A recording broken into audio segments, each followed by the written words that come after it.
Bonjour à tous, bonjour à tous et bienvenue dans cette table ronde dédiée à la connectivité en Afrique, la révolution digitale qui a lieu depuis maintenant une bonne dizaine d'années en Afrique, une révolution digitale qui transforme le continent mais qui fait face à de nombreux défis. Je vous propose tout d'abord de faire connaissance avec les intervenants de notre table ronde et je commence par Christelle Edeman qui est la directrice générale d'Orange. Je poursuis avec Fatoumata Ba qui est la directrice générale et la fondatrice de Django Capital. Et ensuite, nous avons le plaisir d'accueillir Judicaël Obemba de PAMI Partners et enfin le patron de Business France, le DG de Business France, Laurent Saint-Martin. Et puis, bien sûr, Emmanuel Auriol qui va nous dresser un tableau de la situation du digital en Afrique sur la connectivité à Internet, au téléphone. Quel est l'état des lieux et où en est cette fameuse révolution digitale ? Alors, merci beaucoup à tous et à toutes d'être là, bien évidemment, et surtout merci à nos panélistes. On a beaucoup de chance d'avoir des gens de cette qualité-là pour nous parler de ce sujet. Alors, pour ceux qui ne sont pas trop familiers avec ce marché en Afrique, il s'avère que c'est un peu l'épicentre de la révolution mobile, entre guillemets, puisque c'est un des marchés qui progresse le plus vite au monde en termes de pénétration, notamment de mobile. On est, juste pour vous donner un chiffre, il y avait 6 à peu près 6,2 personnes sur 100 qui avaient un portable en 2002. 20 ans après, on est à 43%. Donc c'est un marché qui a une pénétration et une croissance extrêmement rapide. Et de fait, c'est un des marchés où les gens ont accès au téléphone grâce au mobile plutôt qu'au fixe. Ils ont passé l'étape du fixe. Il n'y a pas de fixe vraiment en Afrique. En ce qui concerne Internet, donc ils ont accès aussi à Internet grâce à leur portable. Et là, c'est 25% de la population qui réside en Afrique. Donc, c'est évidemment un marché qui, du coup, a connu des innovations. En particulier, quelque chose qui est très, très important, c'est l'innovation financière. Donc, c'est en Afrique que s'est développé ce qu'on appelle le mobile banking, donc la banque mobile. Vous avez sans doute, vous aussi, bénéficié de ça, mais ce n'est pas dans les pays riches que ça a été développé, vraiment, ou en tout cas que ça a connu la plus grosse expansion, c'est en Afrique subsaharienne, notamment au Kenya, avec Safaricom, et des innovations en termes de régulation. C'est-à-dire que le régulateur africain, kényan, a pris la décision de ne pas imposer les régulations prudentielles à l'opérateur mobile. Et du coup, ils ont pu se développer. C'est un peu dangereux parce que la moitié du PIB kényan transite par les comptes mobiles. Donc, s'il y a une crise dans le mobile, ça peut créer une crise bancaire. Vous voyez, donc, il y a quand même des enjeux, mais au moins, ça a permis d'augmenter l'inclusion financière. C'est un substitut aux routes. On montre que, par exemple, sur les marchés, ça a permis, ça c'est en Inde, ces études montrent que la qualité, par exemple, des bateaux de pêcheurs a augmenté grâce au mobile parce que les gens peuvent s'échanger l'information. Donc, sur ce continent, ça a été vraiment une source d'innovation, une source de progrès.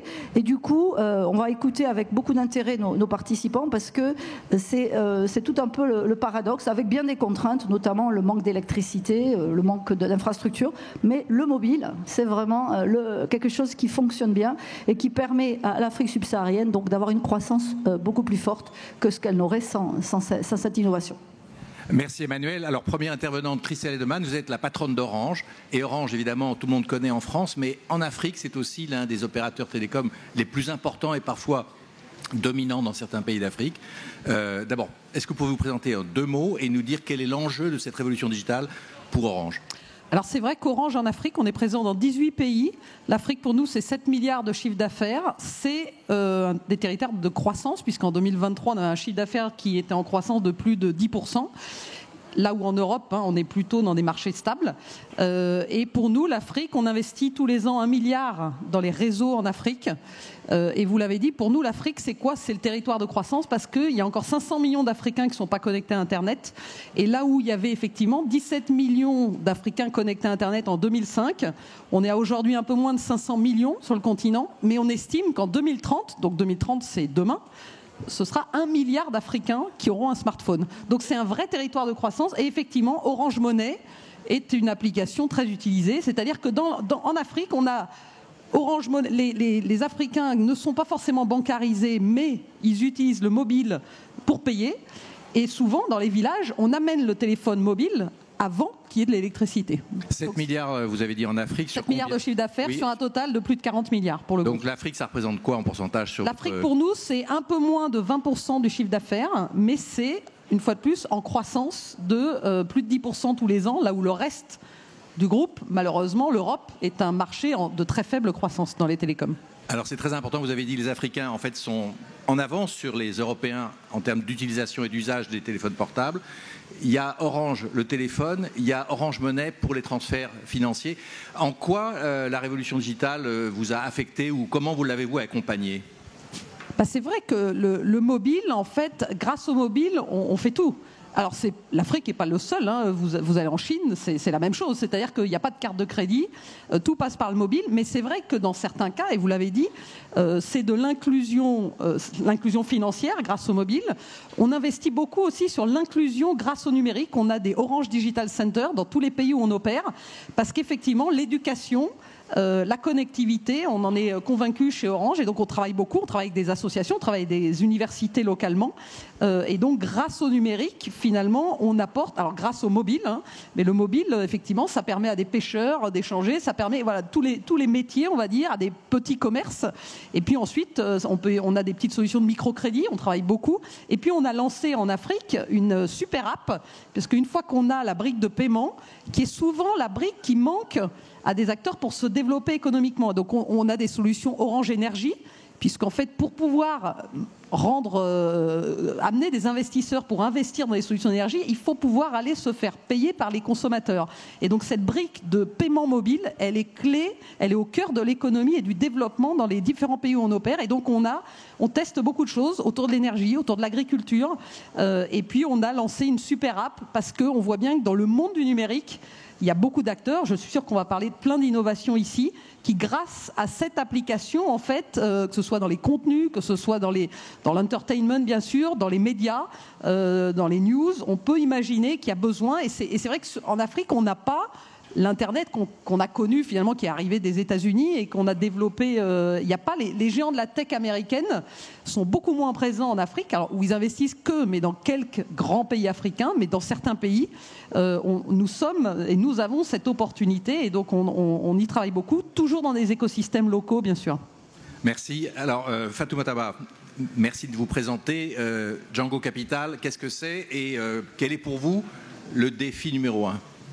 Bonjour à tous. Alors, je suis entrepreneur et investisseur dans la technologie depuis près de 15 ans. J'ai cofondé Jumia, qui est la première licorne africaine et qui a la plus grande place de marché de e-commerce. Alors Jumia, dites-nous quand même, parce que c'est un petit peu le symbole. C'est un petit peu l'Amazon africain. Voilà. C'est devenu la première licorne. On l'a cotée aux États-Unis en 2019. Mais je suis surtout passionnée par l'investissement parce que... Mais vous êtes toujours à Jumia ou pas ? Non.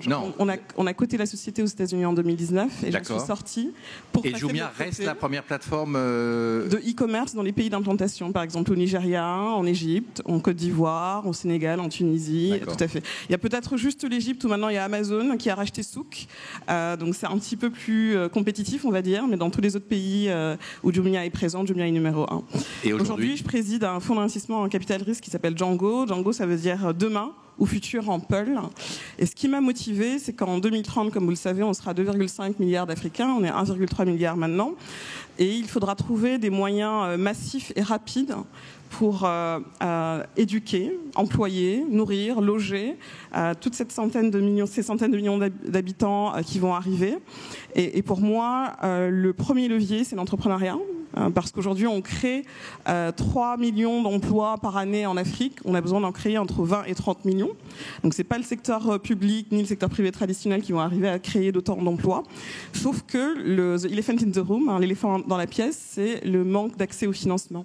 Donc, l'Afrique, c'est 19% de la population mondiale aujourd'hui et on représente entre 1 et 2% des montants levés en capital risque dans le monde. C'est une goutte d'eau dans l'océan. Et c'est assez paradoxal quand on parle du potentiel de leapfrog. Et quand on sait qu'un téléphone mobile en Afrique, c'est pas un outil technologique, c'est un moyen d'accès. a au moins 3 choses. Un, c'est un moyen d'accès à des services financiers, à de l'éducation, à de la santé pour des centaines de millions de personnes. Christelle a donné des exemples édifiants. N'importe où dans le monde, on a besoin d'avoir accès à Internet pour avoir accès au téléphone. En Afrique, grâce au téléphone, on a accès à l'électricité. Donc Orange le fait bien, mais par exemple au Kenya, vous avez une start-up qui s'appelle M-Kopa, qui permet justement, grâce au paiement mobile, au pay as you go, donc de payer avec des formules prépayées qui respectent le budget plus faible des consommateurs africains, de pouvoir s'électrifier. Et votre fonds, il s'intéresse plutôt aux start-up naissantes ou bien aux entreprises qui sont déjà établies? Quel est votre secteur de priorité d'investissement? Je vais y venir. Donc, la raison de la création, comme je vous le disais, c'est donner accès. J'ai parlé des clients consommateurs finaux. Il y a aussi les PME qui sont très importantes. C'est pas très sexy les PME, mais c'est essentiel. C'est l'essentiel du PIB et c'est aussi l'essentiel de la création d'emplois. Et là, on les aide plutôt, on finance des plateformes qui les aident à se digitaliser pour avoir accès au marché, pour avoir accès au financement BFR, parce que c'est très très dur de se faire financer quand on a une PME dans l'absolu. Alors imaginez quand vous êtes une PME en Afrique. Et là, par exemple, on a investi dans une start-up qui s'appelle Sabi au Nigeria et qui en moins de 3 ans, a réuni 250 000 petites PME, donc petits boutiquiers, donc des petits épiciers, et qui leur permet d'acheter à des grands groupes, donc des FMCG comme Unilever, et de revendre surtout à ces épiciers-là en intégrant la logistique et en finançant le BFR. Imaginez-vous, en 3 ans, ils ont plus d'1 milliard de valeur de transactions. C'est rentable. Maintenant, c'est aussi au Kenya et en Afrique du Sud. Et en plus, c'est dirigé par une femme. Et ce qui est très important. C'est hyper important comme point parce qu'en Afrique, vous le savez certainement, on a le taux d'activité entrepreneuriale le plus élevé au monde, entre 26 et 27%. Et pourtant, on a 42 milliards de dollars de déficit de financement des femmes entrepreneurs. Et c'est pas qu'un sujet de parité et d'égalité. C'est un sujet de performance économique et aussi de développement économique parce que McKinsey a une étude que j'adore qui s'appelle Women Matters ou Power of Parity, qui est publié chaque année, qui montre que si on arrive à résorber ce déficit, on peut créer 10% de PIB supplémentaire. C'est énorme. C'est 300 milliards de dollars, c'est 10 fois le PIB du Sénégal. Mais alors pourquoi il y a si peu d'argent investi en Afrique? Vous l'avez mentionné tout à l'heure.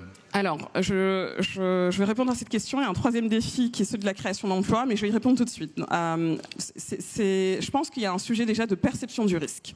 Moi, j'aime beaucoup comparer l'Afrique à l'Inde. On a la même population environ aujourd'hui, 1,2, 1,3 milliard de personnes. On a à peu près le même PIB, 3 000 milliards de dollars. Vous avez plus de téléphones mobiles en Afrique, vous avez plus d'internautes en Afrique, vous avez plus d'usagers de services financiers mobiles en Afrique qu'en Inde.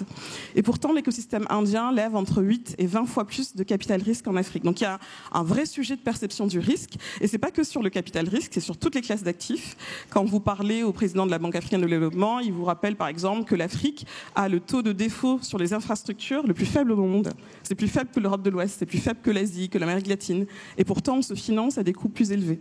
Donc la perception du risque, c'est quelque chose d'important. Et vous pointez du doigt le problème des infrastructures. Alors, oui, mais et notamment pour les télécoms. Il y a un sujet d'infrastructure, mais le point de départ du manque de financement, c'est un sujet de perception du risque. Il y a aussi un sujet de risque réel, parce qu'il y a beaucoup de pays, effectivement, où vous avez, par exemple, des sujets de dévaluation.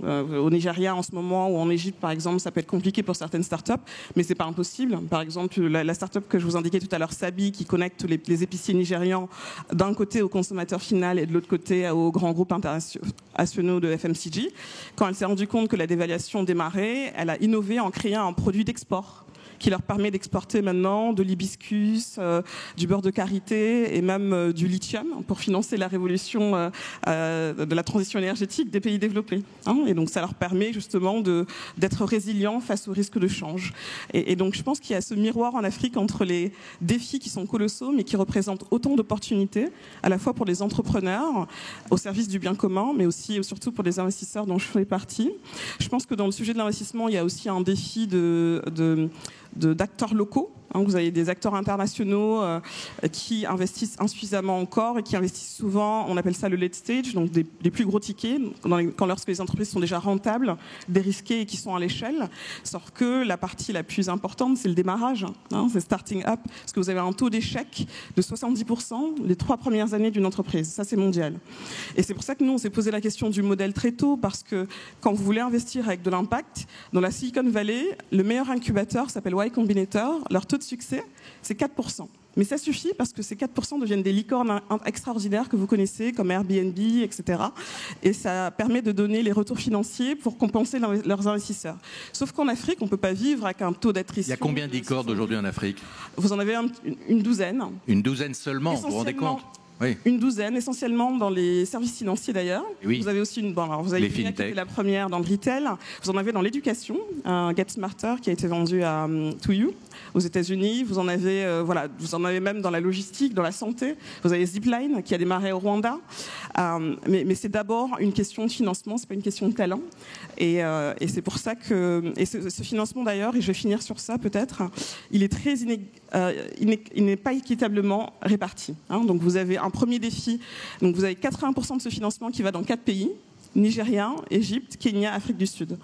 Quand on se dit que la technologie est un vecteur de développement, ça veut dire que c'est encore plus nécessaire en Tunisie, au Sénégal, au Madagascar. Donc ça, c'est un défi important et c'est une de nos priorités, c'est d'investir hors des sentiers battus.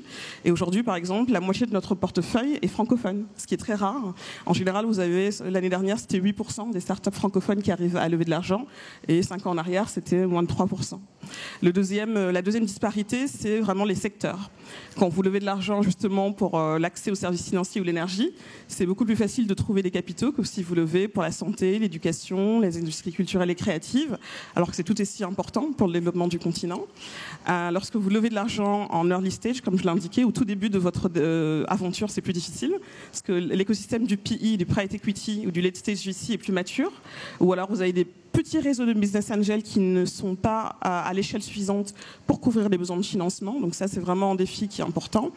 Et le dernier défi, comme je l'ai indiqué, c'est le défi du genre. Et quand vous investissez à l'intersection, ou en tout cas quand vous êtes un entrepreneur femme qui fait de la mode au Sénégal et que vous démarrez, bonne chance. Et c'est pour ça que Django existe. Merci.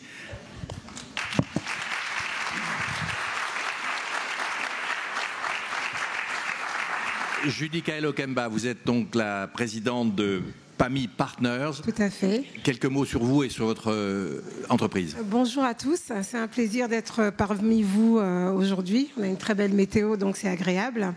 Alors PAMI Partners est une société dont la holding est basée en Suisse, donc pays de la finance. Donc j'opère dans ce secteur. Je suis originaire du Congo-Brazzaville où nous sommes en train de lancer une société de microfinance et nous avons fait le choix de travailler avec les femmes, exclusivement avec les femmes, aussi bien dans le secteur formel que dans le secteur informel. Alors juste pour vous dire, le secteur formel, c'est vraiment les personnes qui, administrativement parlant, sont en règle, ont leurs documents, ont quelquefois des garanties. Et toutes ces personnes qui sont, pour ma part, en tout cas à la majorité, ce sont des femmes qui sont plutôt dans les marchés, qui ont peur de franchir le cap, c'est-à-dire de rentrer dans les banques et de poser leurs problèmes en fait et d'être accompagnées. Donc nous sommes en train de lancer cette société en partenariat avec le ministère de la Femme au Congo, le ministère du Genre, pour justement leur donner de quoi les aider du moins à sortir de la pauvreté. Et votre priorité, alors face à cette révolution digitale, vous pensez que l'enjeu, le défi majeur, c'est la formation, l'éducation? La formation, l'éducation, parce qu'aujourd'hui, on se rend compte que le taux de bancarisation est très faible. Les gens ne sont pas informés ou les gens ont peur d'aller vers ces structures, mais de manière très, on va dire, très traditionnelle, parce qu'en Afrique, on utilise beaucoup le langage. On arrive justement à leur faire adhérer ces nouveaux outils qui sont à la portée de tous. De plus en plus, certains se privent quelquefois, ce n'est plus un luxe en tout cas le téléphone mobile en Afrique aujourd'hui. Donc effectivement, c'est un outil aussi bien pour toucher les étudiants, enfin ceux qui qui suivent en tout cas des formations étant en Afrique, des formations à l'étranger, par ce biais-là. On dit toujours révolution digitale et elle est en marche, mais en réalité, sur le terrain, est-ce qu'il y a révolution ou pas? Parce que la fracture digitale, elle existe, elle va sans doute s'agrandir avec l'intelligence artificielle. Quelle est la réalité, je dirais, du terrain pour les Africains? On disait tout à l'heure 70% des Africains sont dans l'agriculture, les petites PME, c'est fondamental. Donc, est-ce que là, il y a révolution ou pas? Il y a révolution. Sincèrement, le digital, le téléphone en tout cas, est un outil pour lutter contre l'inclusion financière. On a vu cela pendant la période Covid. Les populations africaines se sont très très bien débrouillées. On avait tendance à voir des commerçantes aller en Chine, aller en Turquie pour acheter leurs produits de vente, mais elles se sont découvertes en fait un outil qui non seulement minimise les risques, parce que souvent ce sont des populations qui sont très cash, même au niveau du transport. Donc non, la révolution numérique, elle est bien là, elle existe. Elle existe. Et d'ailleurs, c'est un outil qui leur permet de présenter leurs produits, de vendre. Enfin, nous toutes qui sommes en Afrique, on est très friandes justement des créateurs nigérians et tout ça. Et ça se passe très bien. On passe par le digital. Quelle que soit la catégorie socio-professionnelle ou la couche sociale de la société. Laurent Saint-Martin, merci Julie Caël. Laurent Saint-Martin, on peut l'applaudir, allez-y. Laurent Saint-Martin, vous êtes le DG de Business France. Alors Business France, la mission essentielle qui vous est confiée, c'est d'aider les entreprises françaises à se développer à l'international. Qu'est-ce que ça représente l'Afrique pour vous? Bonjour à tous. Alors Business France, c'est tout à la fois une tour d'observation des tendances économiques, notamment effectivement par le prisme du commerce bilatéral entre la France et les pays étrangers.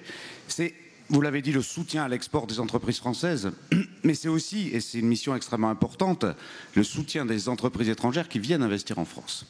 Et quand on d'Afrique connectée, il y a tout d'abord un vrai travail d'observation et de recherche de tous les talents des African Tech qui sortent aujourd'hui de terre en Afrique et qui vont venir assez rapidement sur d'autres continents, notamment l'Europe. Et la mission de Business France, c'est de les attirer en France quand elles vont venir sur la plateforme Europe. Je dis ça parce que sur la relation entre la France et l'Afrique d'un point de vue commercial et d'investissement, il ne faut pas minimiser l'augmentation du nombre d'entreprises venant d'Afrique vers le continent européen et vers la France qui ont un talent considérable et que les équipes de Business France accompagnent au quotidien. Sur la partie observation et défis que nous voyons sur les sujets African Tech, Fatou l'a très bien résumé sur le financement. Je pense que c'est quand même le premier vrai défi.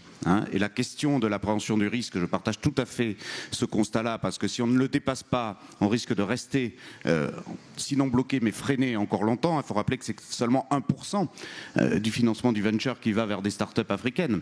Sur le plan mondial, ça progresse, même si 2023 a baissé comme partout dans le monde, la tendance est en progression, mais enfin quand même la part de marché de l'investissement venture est beaucoup trop faible encore sur les sujets africains par rapport au talent qu'il y a. Et c'est là où il y a encore effectivement ce gap qu'il nous faut absolument collectivement combler. La formation, c'est un défi qu'il ne faut pas minimiser. Les compétences, c'est absolument essentiel. Les compétences digitales seront une des clés, justement, de la capacité à poursuivre le saut numérique qui a été fait, notamment par le mobile banking, sur d'autres secteurs d'activité. Et puis, vous l'avez dit, mais on ne peut pas ne pas s'arrêter dessus, le sujet des infrastructures.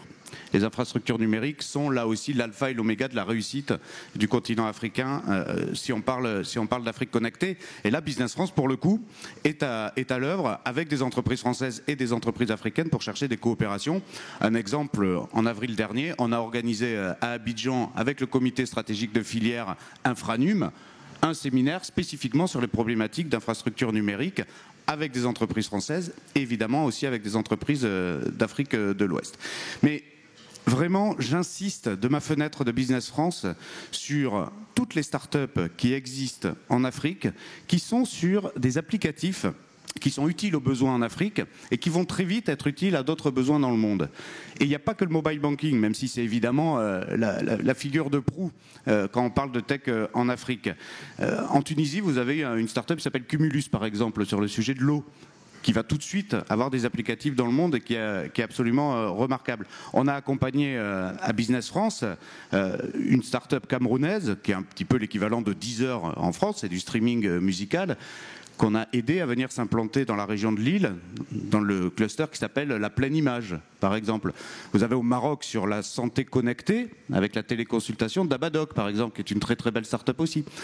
Au Botswana, vous avez Brastorn, par exemple, qui permet aux agriculteurs de mieux comprendre et d'anticiper les problématiques de mousson et les problématiques d'eau.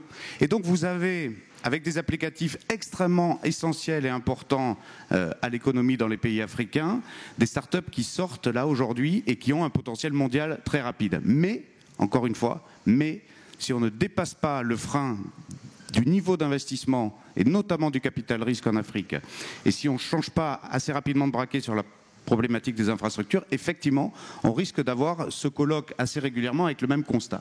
Donc, vraiment, le talent et la volonté de trouver des applications en Afrique par la start-up et par l'esprit entrepreneurial, il est là.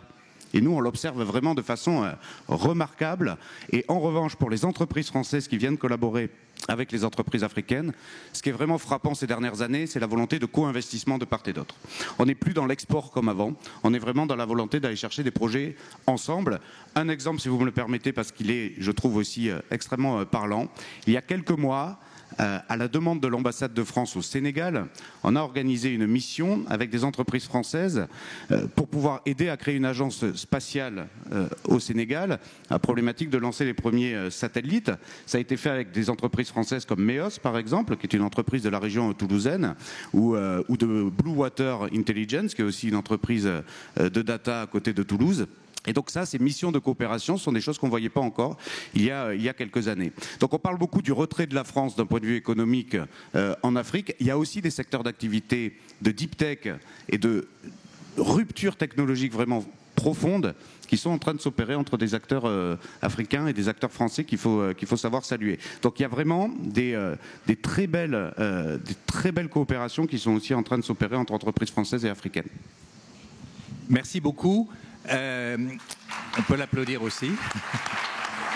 Vous avez vu que notre table ronde, elle est très inclusive. Hein. Il y a 4 femmes et simplement un homme qui intervient. Alors, Orange, la problématique de la qualité du réseau, vous avez dit que vous investissez, je crois, 1 milliard. Plus d'1 milliard par an. Hein. C'est considérable. Alors, vous investissez où, quand, comment, et comment on fait justement pour que cette révolution soit perceptible? C'est-à-dire qu'il faut améliorer sans cesse les réseaux. Et concrètement, c'est quoi le défi? Aujourd'hui, la plupart de nos clients sont connectés en 2G, 3G, et donc même si on a 90% de nos des 18 pays où on opère qui sont couverts en 4G, le frein premier pour l'adoption, c'est pas toujours les infrastructures, c'est aussi le coût des terminaux. Parce qu'on voit bien, alors vous regardez le prix des terminaux les plus chers en France, on est à plus de 1 000 €. Juste pour donner une idée, hein, les revenus moyens en France, on est entre 15 € par mois, on va dire, sur le mobile. En Afrique, selon les pays, il y a pas de, on a 18 pays, c'est 18 réalités différentes, mais on est à moins de 3 € par mois. Voire, si on va à Madagascar, on est à 1 € par mois. Donc ça, c'est quand même une réalité économique. Néanmoins, effectivement, il y a des terminaux. Et puis, on peut avoir un terminal, plusieurs cartes SIM. Hein, donc, il y a aussi beaucoup de... Vous parlez de terminal, vous parlez d'un téléphone. Téléphone. Oui. Mais alors, nous, on investit beaucoup, évidemment, les réseaux mobiles. Donc, la couverture, la capacité. Et on voit que le trafic continue, parce qu'il y a de plus en plus de clients, mais le trafic par client continue d'augmenter. Et puis évidemment, on investit dans les infrastructures de connectivité entre pays. Juste pour vous citer un exemple, parce que c'est aussi une réalité dans notre métier. Il y a quelques mois, tremblement sous-marin au large de Côte d'Ivoire, 4 câbles sous-marins qui sont coupés en même temps. Ça a mis dans le noir la Côte d'Ivoire, le Libéria, pendant 24 heures, parce qu'on a réussi à utiliser des réseaux terrestres qu'on avait en backup et on a dégradé le trafic au Sénégal pour permettre à la Côte d'Ivoire de rester connectée, mais avec des conditions évidemment de trafic. Donc on voit que ces enjeux, c'est la connectivité internationale. On investit dans les câbles sous-marins au large de l'Afrique parce que le continent africain reste moins connecté à l'Internet mondial en capacité totale que, évidemment, les États-Unis et l'Europe et la Chine. Donc on investit beaucoup, mais effectivement, c'est la connectivité, c'est le last mile. Et puis il y a un sujet pour nous qui est critique, qui est l'énergie. Parce qu'aujourd'hui, on déploie de plus en plus des sites mobiles qui sont indépendants avec batterie et solaire. Mais vous savez, on a aussi, nous, des engagements pour décarboner, mais la plupart de nos sites sur le continent africain, ils sont avec des générateurs.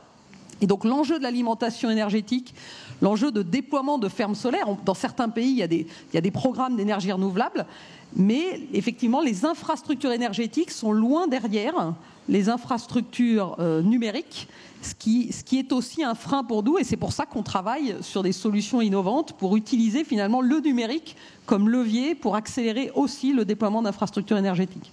Emmanuel Auriol.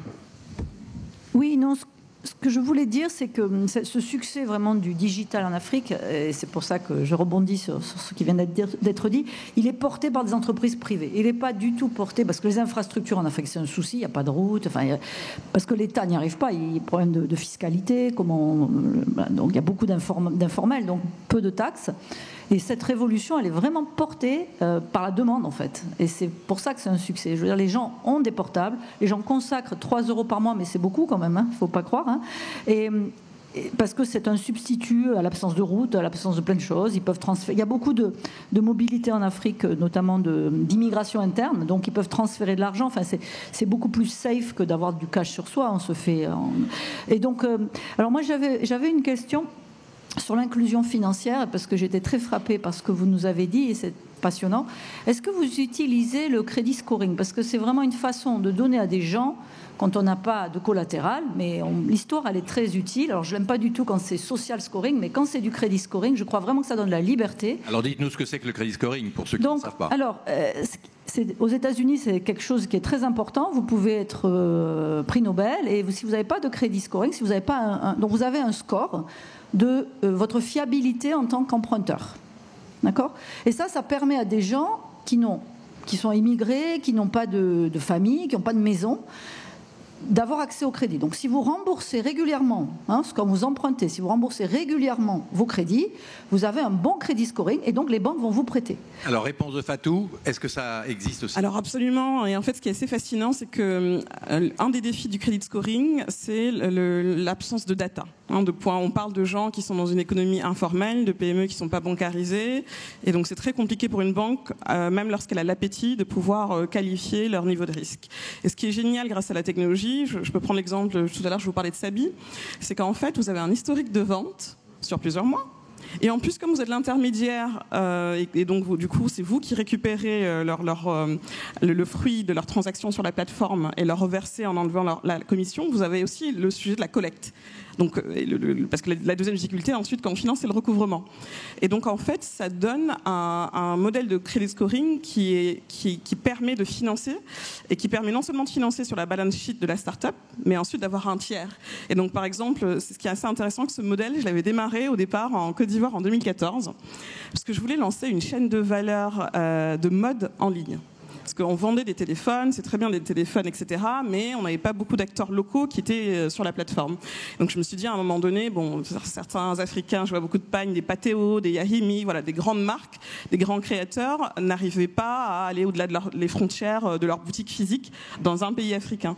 Sauf que quand vous travaillez avec un créateur africain et que vous voulez digitaliser, il y a beaucoup de défis. Le premier défi, c'est qu'il ne sait pas trop où est la demande. Donc vous lui dites, pour des femmes, la meilleure catégorie, c'est les robes, pour les hommes, c'est les chemises. Voici les meilleures tailles, voici les meilleures couleurs, etc. Ensuite, le deuxième défi, c'est que quand il a 100 commandes, il arrive à vous livrer rapidement. Quand il en a 1000, il vous livre avec du retard et avec des petits défauts. Donc ça, c'est un défi important. Et le troisième défi, c'était celui-ci, c'est qu'une fois qu'il doit passer à l'échelle, il n'arrive plus à se faire financer.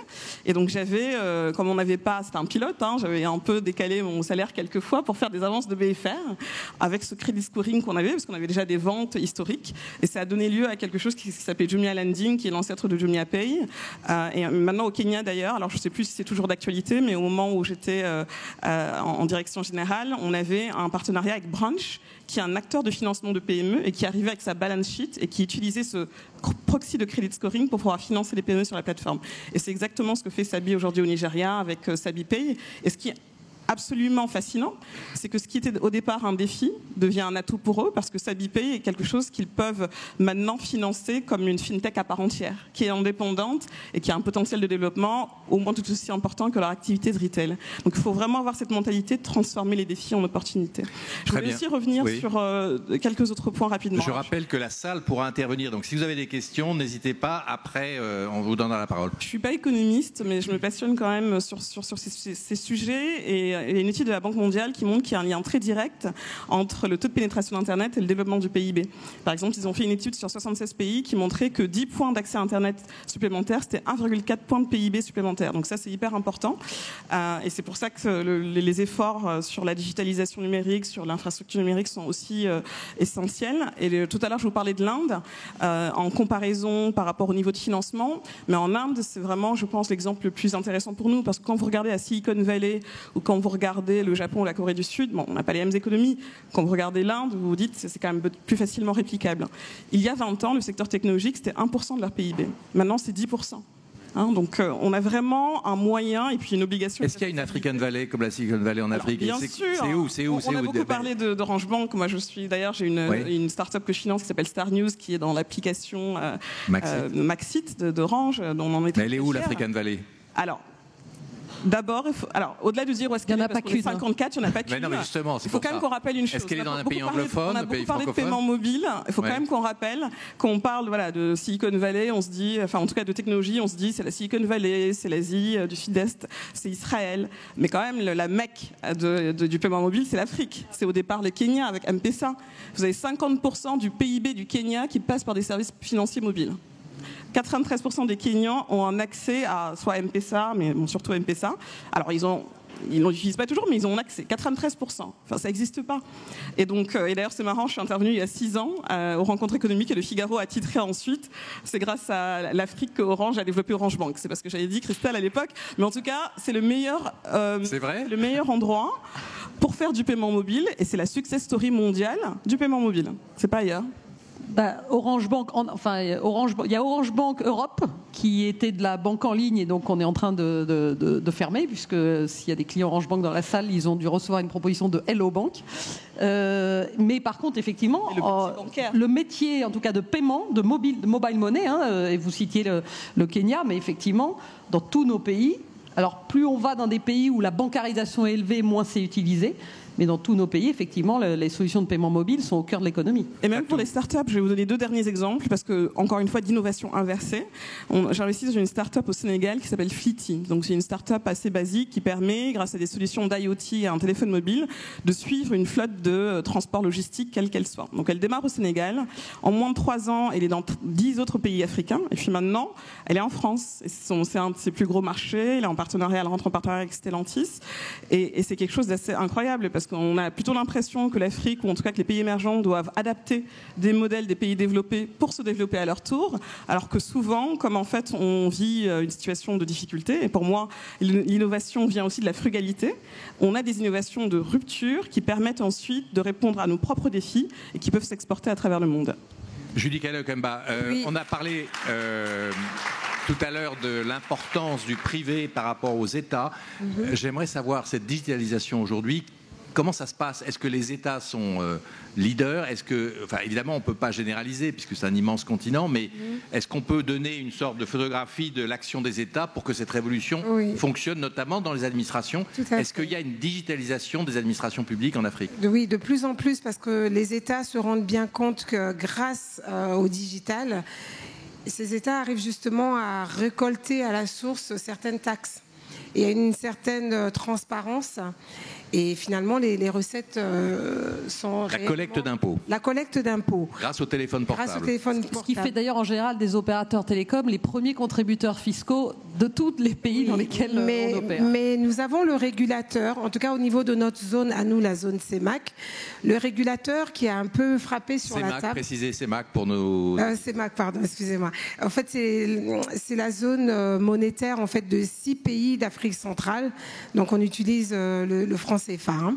Donc le régulateur a un peu tapé sur ces opérateurs de téléphonie mobile parce qu'il commençait à y avoir un peu une certaine ambiguïté entre leur rôle d'agent de téléphone et la partie justement trafic d'argent. Donc on leur a demandé, ne serait-ce que physiquement, d'être séparés, d'être dissociés. Et donc aujourd'hui, vous avez la société, enfin je ne vais pas les citer ici, hein, mais vous avez vraiment les opérateurs de téléphonie et les opérateurs de téléphonie, mais qui font la partie transfert financière. Donc, et là, j'ai d'ailleurs organisé au mois de janvier un grand forum où je les ai mis face à face. Bon, les avis étaient très divergents, mais en tout cas, ils sont complémentaires. Hein. Les fonds sont logés dans des banques et je pense qu'en bonne intelligence, pour le bien de la population et surtout pour cette inclusion, on arrive vraiment à... Alors, un mot de Christelle, mais est-ce qu'il y a des questions dans la salle? Oui, il y en a. Alors, Christelle. Non, je voulais juste préciser qu'en tant qu'opérateur télécom, on a l'habitude d'être régulé. La partie paiement mobile, elle est régulée également. Alors, c'est pas la même régulation que la partie bancaire, puisqu'on n'a pas on n'est pas le statut de banque, mais il y a une régulation, bien sûr. Et effectivement, les entités de paiement ont une forme de régulation, et c'est pas les mêmes entités juridiques pour pas mélanger les gens. Nous, au niveau de notre zone, la zone CEMAC, il y a vraiment un vide juridique, il y a un flou. Donc on a vraiment donné des recommandations au ministre des Finances qui était là ce jour-là et même au directeur national de la Banque des États d'Afrique centrale parce qu'il y a vraiment un vide juridique et c'est pas très clair encore, hein. En tout cas chez nous en Afrique centrale. Alors là, je vois une question là-bas, une ici. Alors allez-y, on va prendre le monsieur d'abord. Vous vous présentez et vous dites à qui, s'il vous plaît, vous voulez poser la question. On va prendre 2 questions en même temps. Monsieur. Et puis après, madame là-bas. Pardon. Eugène Berg, ancien ambassadeur dans plusieurs pays africains. Bon, merci, c'était passionnant. Vous avez parlé de tout. Il y a 2 petites questions que j'aimerais vous poser. Bon, la corruption, est-ce qu'elle est un frein? Est-ce qu'elle existe dans vos secteurs? Vous avez prêté tout, sauf les problèmes douaniers. Alors, c'est peut-être un petit peu décalé. Est-ce que les douanes sont un obstacle pour vous? On a parlé d'infrastructure, de tout, fiscalité. Est-ce que les douanes, parce que comme il y a des petits marchés, est-ce que c'est un obstacle à vos développements et s'il existe, comment vous le contournez? Ok, madame là-bas, vous aviez une question. Est-ce qu'il y a d'autres questions dans la salle? Non? Alors madame, allez-y. Bonjour, je m'appelle madame Bartaille. On avait une association humanitaire qui s'appelait Solidarité sans frontières. On a eu l'occasion de vous amener des machines à coudre que Singer avec des tricoteuses. J'ai un exemple, par exemple, les femmes handicapées sur le Mali, on leur portait ce matériel-là afin de pouvoir être autonomes. Ce qu'on ne peut plus faire actuellement avec les guerres et tout ce qu'il en est, justement, on se rejoint avec les problèmes de frontières. Mais en échange, moi, elle me faisait de la layette, par exemple, pour les orphelinats. Est-ce que vous avez des concepts comme ça qui, de ce qu'on leur apporte, retransmettent aussi, elles, à leur tour, une petite chaîne? Alors, sur la corruption, Fatou, quelle est la réponse? Alors, je vous répondrai, it takes two to tango. Hein. Donc, il y a toujours un corrupteur et un corrompu. Donc, c'est pas une spécificité africaine. Ça fait aussi partie un peu des mythes. Je dis pas que ça n'existe pas, mais en tant qu'opérateur économique, j'arrive à prospérer dans les pays les plus difficiles ou les plus faciles sans difficulté. Et par exemple, je me rappelle que je revenais d'un voyage dans le cadre d'une délégation présidentielle au Nigeria, où le CEO de Wendel à l'époque me disait, mais tu sais, l'industrie automobile allemande est plus corrompue que l'expérience que nous on a en investissant dans AHS Tower depuis 6 ans au Nigeria. Donc, alors encore une fois, tout n'est pas rose, mais il ne faut pas en faire vraiment un épouvantail parce que il y a aussi des technocrates dans les gouvernements et puis surtout quand on a une pratique en tant que chef d'entreprise irréprochable, avec une gouvernance irréprochable, vous ne rentrez pas dans ce cas de figure. Alors sur cette question, attendez, Laurent Saint-Martin, la question de la corruption auquel sont confrontées, j'imagine, les entreprises françaises. Juste pour rajouter, d'abord c'est très juste. C'est pas du tout une spécificité africaine. La corruption, nous, on a des bureaux dans 71 pays dans le monde. Je peux vous assurer que c'est une problématique du commerce international dans énormément d'endroits en soi. Mais surtout, ce qui est intéressant par rapport à notre thématique, c'est que justement, le digital, ça saute la haie de la problématique pas totalement, mais ça saute une belle haie de problématiques douanières et de corruption en général. Et ça, il faut, de la même manière que la transparence fiscale et que Orange devient le premier tiers collecteur d'un certain nombre de pays, eh ben, c'est une vraie réponse à la problématique de la corruption. C'est-à-dire que par la techno, on l'empêche, on la réduit et on la freine. Et ça, c'est extrêmement important dans le commerce bilatéral. Sur la réponse à la dame tout à l'heure sur... pardon ? Il avait une question, il y avait sur, la question sur la douane, absolument. Allez-y. Alors, je peux vous dire qu'en tant qu'e-commerçant, c'est sûr que c'était pas simple, mais ça n'a pas été non plus un frein. On y arrive. Par contre, j'ai de l'espoir, parce que je pense que vous le savez, il y a la ZLEC qui va rentrer en vigueur, qui a été ratifiée. C'est la zone de libre-échange continentale, et qui permettra de créer le plus grand marché unique au monde à terme. Donc 8 milliards de personnes, et peut-être jusque 2,5 milliards de personnes et jusque 8 000 milliards de dollars de PIB. Donc c'est plutôt une opportunité qu'on voit. Alors est-ce qu'aujourd'hui c'est complètement déjà effectif? Non. Mais il y a déjà des pilotes. Il y a plusieurs grands groupes internationaux, mais aussi grands groupes africains, qui ont fait une étude de cas en partenariat avec le Forum économique mondial. Vous pouvez regarder, il y a 8 success stories d'interopérabilité et de commerce transfrontalier entre pays africains, mais aussi de pays africains vers le reste du monde. C'est prometteur, c'est pas encore suffisant, mais c'est pas un frein à la révolution numérique. Alors, qui veut répondre à la question d'Adam sur les ONG ? Alors, je ne sais pas si la réponse est liée vraiment aux ONG. Ce que je peux dire, c'est que la technologie, c'est un vecteur d'inclusion et d'impact. Je peux vous donner un exemple concret. Lorsque je dirigeais Jumia au Nigeria, il y a un moment donné où on dépensait tellement de marketing Internet qu'on n'arrivait pas à toucher plus de personnes urbaines connectées en ligne. Et en plus, la promesse du e-commerce, c'est quand même le prix, la première promesse. Et ensuite, le confort, la livraison à domicile et le choix. Et moi, je pensais à ma grand-mère maternelle qui habite à la Médina au Sénégal, qui est illettrée, et je me disais mais c'est elle qui a le plus besoin de ces produits, mais elle n'y aura pas accès parce qu'elle ne va pas voir nos pubs sur Google et Facebook. À l'époque, j'étais au Nigeria, donc on a créé un programme pilote qui permettait d'équiper des jeunes, ou souvent c'était des jeunes, des femmes au foyer ou des retraités, donc des personnes qui voulaient un complément de revenu, d'une tablette pour vendre à leur université, à leur église, à leur quartier, un produit en prenant une commission. Et au départ, on en avait 400. Au moment où je partais, on en avait 70 000 dans 7 pays.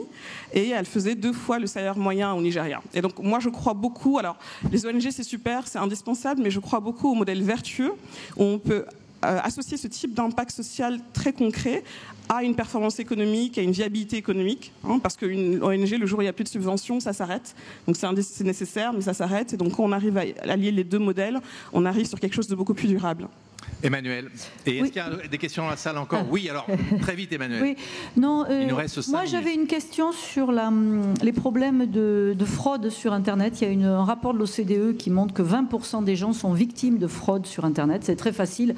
Et surtout par des paiements. Alors, donc d'ailleurs, le Sénégal est un peu l'épicentre de ça, puisqu'il y a des brouteurs qui arnaquent et la Côte d'Ivoire. Mais surtout, il y a beaucoup de gens qui se font arnaquer dans les pays pauvres. Donc, je voulais savoir sur l'éducation financière et l'éducation digitale, comment on fait. Même avec des gens très éduqués, c'est très compliqué. Donc voilà, moi, c'était un point que j'avais. Christelle, la réponse. Oui, alors, il y a deux choses, parce qu'effectivement, le sujet de la fraude en ligne, c'est malheureusement, c'est mondial, c'est même une économie. Puisque c'est comme la mafia, c'est 1% du PIB mondial, donc c'est massif, et c'est présent en France comme effectivement en Afrique. Alors l'éducation, nous on a dans chacun des pays des Orange Digital Center, on a formé plus d'1 million de personnes sur le continent africain, et évidemment l'enjeu c'est l'empowerment, c'est-à-dire qu'on forme à des métiers. Et ensuite, c'est des entrepreneurs qui vont créer leur activité, alors grâce au numérique. Et on travaille bien sûr dans des écosystèmes locaux, avec des universités, avec des associations locales, avec des entrepreneurs locaux, avec des entreprises locales qui ont des vrais besoins et effectivement qui découvrent que grâce au numérique, on peut être effectivement basé au Sénégal et travailler pour des sociétés qui sont au Maroc ou en Europe. Donc c'est un vrai levier de développement économique et on est très engagé. Alors les questions, madame, s'il vous plaît, présentez-vous et s'il vous plaît, et à qui voulez-vous poser la question? Il y a une question ici. Donc un micro là, allez-y. Bonjour, je m'appelle Yara Raisso et je pose la question à Fatma Taba. Donc, d'après une étude de la Banque mondiale, il y a environ 54 milliards de dollars qui a migré de l'Europe ou des États-Unis vers l'Afrique. Donc, la diaspora est très présente dans les pays européens et en Amérique. Et on a envie d'investir en Afrique. Par contre, on a une difficulté parce qu'on ne comprend pas l'écosystème. On a peur justement du risque puisque on sait qu'en Afrique, si on perd l'argent, ce qu'on le perd, on ne sait pas à qui s'adresser. Est-ce que ces sujets vous parlent? Est-ce que vous êtes en train de réfléchir pour mettre en place des solutions qui nous permettront, nous, puisqu'on a envie quand même de participer à l'économie de l'Afrique, même si on n'est pas là-bas, pour pouvoir investir et aider l'Afrique, même si on est de loin? Alors, moi, je dirige un fonds d'investissement qui est régulé, donc je dois avoir des investisseurs plutôt institutionnels, avec une certaine peut-être taille de ticket. En revanche, ce que vous indiquez est essentiel, parce que c'est une manne financière incroyable et avec une motivation en plus de développement au-delà même du retour financier. Je vois de plus en plus ce qu'on appelle des club deals, ou des syndicates en anglais, c'est-à-dire ce sont des regroupements d'individus comme vous, qui sont des mini-business angels. Il n'y a pas de sujet de taille de ticket, vous pouvez mettre 10 000 € et vous pouvez mettre plus selon vos moyens. Et ce que je conseille, c'est plutôt de s'associer à un tour de table d'un vrai investisseur professionnel. Parce que là, vous savez, qu'il y a eu ce qu'on appelle une due diligence. Vous savez qu'il y a eu une analyse économique, technologique, réglementaire du potentiel de l'entreprise. Et vous savez qu'elle a un potentiel à être solvable, à se développer. Ça vous permet de dérisquer votre investissement plutôt que d'y aller tout seul et effectivement de risquer vos économies, même si la motivation est très très noble. Et d'ailleurs, par exemple, en France, la BPI permet maintenant à des fonds qui permettent à des souscripteurs particuliers de se joindre au financement des PME africaines. C'est une solution qui est absolument utile et nécessaire en Afrique, mais il faut quand même la cadrer pour être sûr, parce qu'on l'a dit tout à l'heure, mon métier c'est le capital risque. C'est risqué. Par définition, vous avez 70% d'échecs entre 2 et 3 ans. Et donc l'idée c'est quand même que vous soyez du côté des réussites. Alors la question ici, madame. Oui, bonjour, Sophie Sidos, présidente des conseillers du commerce extérieur de la France. Est-ce qu'on peut encore exporter nos entreprises françaises en Afrique? Est-ce qu'on apporte encore une plus-value à l'Afrique? Non, mais la réponse est oui, et clairement oui, avec 2 évolutions qu'il faut regarder en face. Un, on est beaucoup plus dans une demande réciproque d'ailleurs, de co-investissement et de co-développement que de seul export. C'est-à-dire qu'il faut que l'export soit une brique de la relation commerciale bilatérale entre la France et les pays africains. Ça, c'est très clair. Et c'est vrai sur l'Afrique francophone occidentale, comme sur le Kenya, comme sur l'Afrique du Sud. Tous les pays qu'on a cités aujourd'hui ont ce potentiel-là. À ce titre, j'en profite pour redire que chaque année, il y a un grand sommet à Paris qu'organise Business France qui s'appelle Ambition Africa. Cette année, ce sera en novembre. D'habitude, c'est en octobre, où justement on réunit toutes ces problématiques-là. Et année après année, on voit bien qu'il y a ce souhait collectif que ce soit davantage dans le co-investissement et le co-développement. Et surtout, et c'est le deuxième axe, il faut que ce soit dans les secteurs d'avenir. C'est ça qui est extrêmement important, parce que là, il y a une vraie appétence pour faire plus. À l'échelle de Business France, les sujets tech qu'on a vus, mais surtout les applicatifs. J'ai cité l'agritech, vous avez cité la edtech, c'est-à-dire les technologies dans l'éducation. Nous, on a une super boîte qui s'appelle Verif Diploma, qu'on a fait réussir au Cameroun et en Côte d'Ivoire grâce à des partenariats avec les universités. C'est de la vérification documentaire pour diplôme et pour recrutement pour les entreprises. Et ça marche très bien en pur partenariat avec les universités camerounaises et ivoiriennes. Donc sur tous ces sujets-là, il y a de la demande. Et un chiffre juste pour vous dire qu'on n'est pas du tout en recul et en retrait sur ces secteurs-là. À Business France, 400 entreprises missionnées et accompagnées en 2023 sur l'ensemble du continent africain, 400 entreprises françaises missionnées pour de la prospection de co-investissement avec des entreprises africaines, c'est plus 22% par rapport à 2022. Donc ne croyons pas qu'il y a un retrait généralisé sur tous les secteurs, c'est pas vrai, c'est juste qu'il y a des pivots qui sont effectués, et là où les entrepreneurs africains ont énormément de potentiel et de talent, notamment sur les sujets tech et digitaux, on doit justement continuer à investir ensemble. Est-ce qu'il y a une dernière question?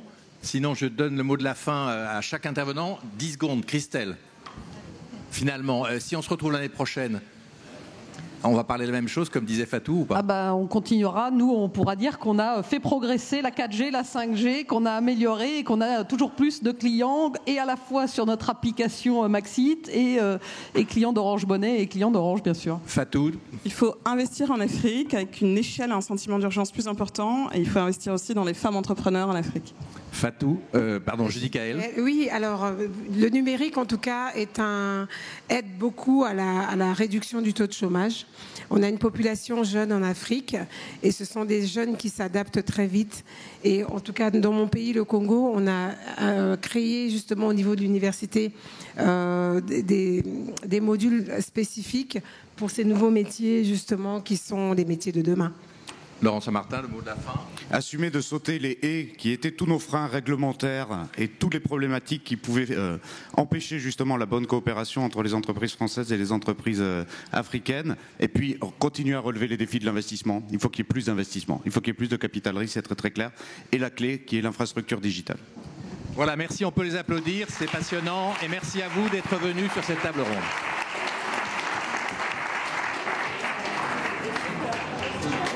Merci beaucoup.